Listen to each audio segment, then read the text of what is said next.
Salut les potes, dans cette vidéo je vais vous parler des programmes usine du Quest X5. Le Quest X5 est livré d'usine avec 3 programmes pré-réglés qui vont vous permettre de détecter dans différentes situations. Alors ça peut paraître un petit peu obscur lorsque l'on débute sur l'appareil, mais dans la notice il est décrit justement pour quelles applications sont faits ces réglages, et vous allez voir que c'est très simple. De toute manière, il n'y en a pas 36, il y en a 3, et je vais vous expliquer ça rapidement.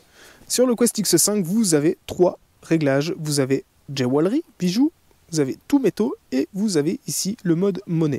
Alors qu'est-ce qui va changer entre ces modes? Eh bien c'est principalement le niveau de discrimination, et en tout métaux, eh bien c'est un mode de détection un petit peu différent qu'on verra après. Ça va pas changer grand chose fondamentalement. En théorie, le fabricant a fait des algorithmes un petit peu différents dans la gestion de sa discrimination ou de son effet de sol, mais ici on est sur un appareil d'entrée de gamme à 200 €, ça ne sera pas le cas. C'est le cas sur les appareils haut de gamme. Bref, une fois ce point fait, sachez que le niveau de discrimination change en fonction du programme choisi pour vous aider à trouver plus ou moins facilement des choses. Sur le Quest X5, on utilisera en priorité le mode bijoux. On va pas choisir le programme en se disant tiens là je vais en forêt, là je vais dans un champ, là je vais à la plage. On va plutôt choisir en fonction du niveau de discrimination, mais surtout au niveau de ce qu'on va trouver dans le terrain, au niveau de pollution. Le niveau de pollution va définir justement le réglage que l'on va chercher. Quoi qu'il en soit, ici avec ce réglage bijoux et uniquement les ferreux qui sont rejetés, vous devriez rejeter les petits clous et prendre le reste. Pour moi, c'est le programme à utiliser en priorité.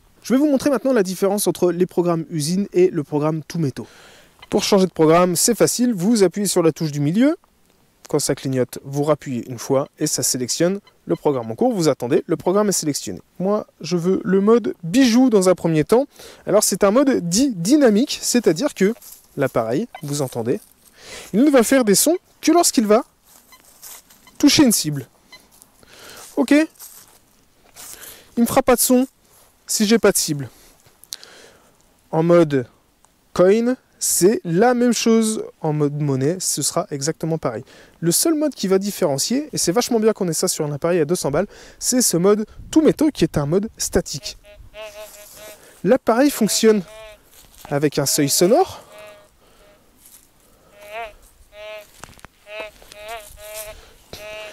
Et regardez, la totalité de la plage de discrimination a disparu. Nous n'avons pas de discrimination de ce mode. C'est un seuil sonore. Qu'est-ce qui va se passer lorsque je vais passer sur une anomalie de sol? Le son va varier. Je vais avoir un affichage de conductivité tout de même qui va me permettre de prendre une décision. Parce que, évidemment, si on n'a pas d'affichage de conductivité, eh bien, on ne sait pas si on est sur de la ferraille, un simple son de sol ou une vraie cible intéressante. Alors c'est quoi l'intérêt de ce mode particulier et pourquoi c'est si bien d'avoir ça sur un appareil à 200 €? Eh bien ce mode statique permet d'avoir un appareil puissant, notamment dans les milieux pollués. Ça va être un appareil qui sera sélectif comme jamais, mais surtout qui aura une profondeur à laquelle il n'ira pas dans les deux autres modes. Le revers de la médaille, c'est qu'il faut balayer très lentement et qu'effectivement, on perd énormément de temps. Alors, on va plutôt privilégier ce type d'utilisation pour la recherche d'une borne, par exemple, ou d'une cible profonde. Si vous cherchez l'or à papy, c'est ce mode que vous devrez utiliser. Si vous cherchez un câble dans un mur, c'est ce mode que vous devrez utiliser. Maintenant, si vous recherchez des monnaies, des bijoux, bref, des objets qui sont perdus dans le sol, eh bien on va plutôt utiliser un de ces deux modes. Il me semble que je vous ai dit l'essentiel sur ces modes usine du Quest X5. Néanmoins, j'ai certainement oublié de vous dire des choses, et dans ce cas-là, n'hésitez pas à poser vos questions en commentaire. N'hésitez pas également à nous rejoindre sur Facebook, sur le groupe Quest Metal Detector France. Le lien est dans la description de cette vidéo. C'est la plus grosse communauté francophone dédiée aux appareils de la marque Quest. N'hésitez pas à venir y poser vos questions. La communauté est super accueillante et super bienveillante. Les amis, merci d'avoir suivi cette vidéo. Je vous dis à très bientôt pour la prochaine. Ciao!